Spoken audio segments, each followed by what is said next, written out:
Kanye West is the leader of the Legion of Lame. Okay, what a hating ass human. Like, what type of man sits around and says we were all energized by the elimination of another man? Like, this man is so miserable and has never dealt with whatever hurt and pain he's feeling that he just wants to project it on the other people. And that's why I don't even want Kendrick to respond no more. Okay? Because on like that, he clowned Drake and Cole for clicking up. Don't you be a part of the Legion of Lame, Kendrick. Okay, Future, you neither. Run from Kanye. Metro, what are you doing? All of y'all should be running from Kanye West. Have you not read the 48 Laws of Power? Avoid the unhappy and the unlucky. You can die from somebody else's misery. Kanye done made the whole thing corny. It was entertaining until he brought his jealous, envious ass into the picture. So lame. And by the way, he's been hating on Drake. When I interviewed him back in the day when we was walking through the hills. Wyoming? No, that wasn't Wyoming. It was Calabasas. He was hating on Drake and Virgil then, talking about they took the culture from him. And this is when he was up. This is when Yeezy was booming. And he was still hating because he's an unhappy, unlucky, hating-ass human. We shouldn't even give him no energy. What you think the problem is? He actually edited that part of the interview out when he was hating on Drake and Virgil. In your interview. They stole the culture from me. In your interview, you mean? Well, it was his interview because he taped it. He taped it. Control me. You get what I'm saying? They can control Shaq. They can control Charles Barkley. They can control LeBron James. They can control Jay-Z and Beyonce. But not you, man. But they can't control me. You Not see, it you. ain't no name I won't name. Exactly. It's up. I don't care who you are. I ain't taking no slice from nobody, right? I ain't taking no slice from nobody. It's God. That's the only person that I serve. My mom ain't here. My mama was sacrificed. Me too. You understand? Yeah. Appreciate Michael Jordan, what about him? His daddy, right? Bill Cosby, his son, right? Dr. Dre, his son. Out in Hollywood, a lot of people come up missing. Feels like it might be a lot of that in order to control, traumatize. They want to monetize and traumatize. Yo, what's good, people? We back. Had to come through on this one right here because you see what Charlemagne said about Kanye in the beginning. And the stuff, whatever, between Kanye and Charlemagne has been going on for decades now, or a decade now. And because when Kanye premiered the Like That remix, me, like everybody else, I heard the first thing I heard, I just fucked your bitch in the Sean John tank top. You know what I'm saying? It's like people know where Kanye came from, and they still expect that.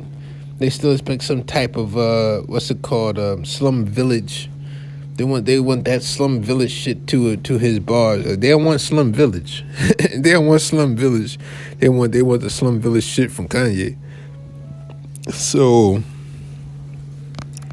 it got weird, right? Because I'm listening to him like, nah, this can't be the same dude that said he turned his back on the culture and all that America for sale shit, talk about fucking niggas bitches. But then, I listened to it again, and it's like, okay, this is a musical genius we're talking about. So, I don't know, like I said, when I first heard the remix, it went in my right ear. I just fucked your bitch in the Sean John tank top. Can't stop, won't stop. You know what I'm saying? And then it came out the right ear, and the left ear, that's when he started like, tell where Lucy at, serve your master, nigga. And I heard my son say also, like he was like, yo, Kanye, this ain't no high verse, with the boo. But then Kanye that's when he went to the left side, his left side, where he was like, tell where Lucy at, serve your master, nigga. You talk about Lucy, you know who Lucy is. Lucy, the freaky broad, freaky bitch. And lifetime bag, I feel bad for niggas. He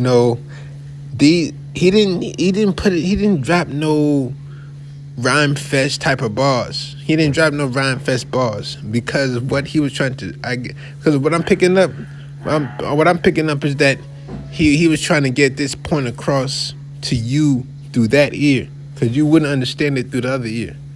You get what I'm saying? That's what I was getting from. What I'm getting from that. Because listen, you know what I'm saying? I'm saying all this because of the fact that, you know, I understand how it can be, but you know what I'm saying. But you not unless you actually care or put the time to care into it. Would this even come out? But you saw like when you go back, what was that last year? You know, year before, whatever, with the Woo, with Kanye was like, yo, they control him. I can't be controlled. They control Woo, control Woo. They sacrificed my moms and everything like that. When he's saying that shit, it's like it's clear that the game is about control. Not just the game. The world is about control.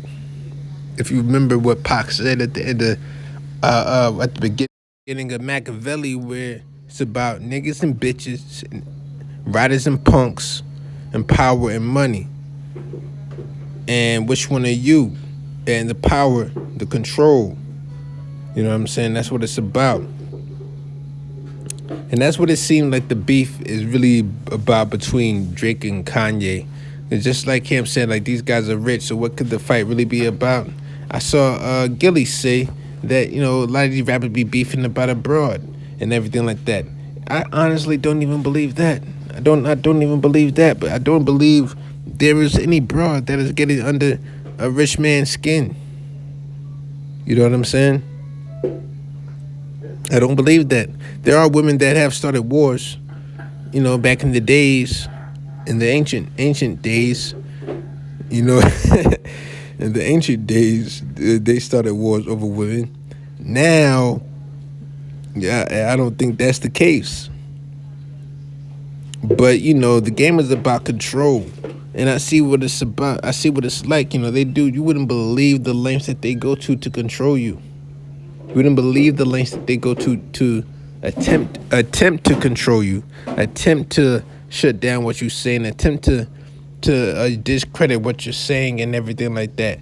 But sometimes it just really don't matter. That's why it's like, it's funny, like following Kanye, right? It's like I can tell this whole time he's holding on to some shit that, you know, if he went all the way with, he can easily go further. I can tell that he can go further with what he's saying, but he's choosing not to, and he's putting it in a way where people will pick it up.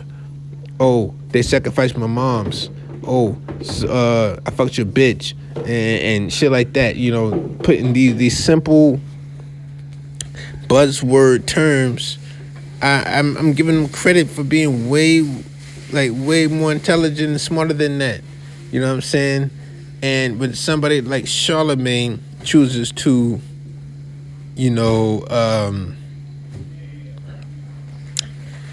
put his take on it and everything like that, his take, it's clear that there's an agenda. You know what I'm saying? Charlemagne and Drake on the same team. I'm not on that team, dog. I will post both them niggas up. You get what I'm saying? I'm not on that team at all, ever. I'd rather not play than be on that team. So but what's going on right here is like Pac said, it's about niggas and bitches, power and money, and riders and punks. Who seems to be the rider and who seems to be the punk in this situation? You get what I'm saying? Who seems to be the rider in the situation? Because when I had to go back and listen to that Kanye Like That remix, where Lucy at, go serve your master, nigga. Tell Lucian Grange, where Lucian at? He made a reference to Lucian Grange in his verse about Drake and Lucian Grange and everything like that. And you don't hear that. You don't be like, you would have to, that's on the other side where you would pick up on like where he's getting at and what he's getting at, what he's been getting at. You know what I'm saying? I'm over there. So I just think that when you hear, oh, turn your back on the culture, you know what I'm saying? I think what Kanye did was on some musical genius shit. You know what I'm saying? At first you thought he was just talking about fucking a nigga bitch, but he really was talking about something else, like the fucking nigga's bitch. That's like secondary business. You know what I'm saying? That's when you're at home off the clock. But when you're on the clock, who you working for? You know what I'm saying? Who's your master then? That's what the real issue is. Niggas and bitches, writers and punks, power and money. I'm gonna go and get out of here, man. I'm out.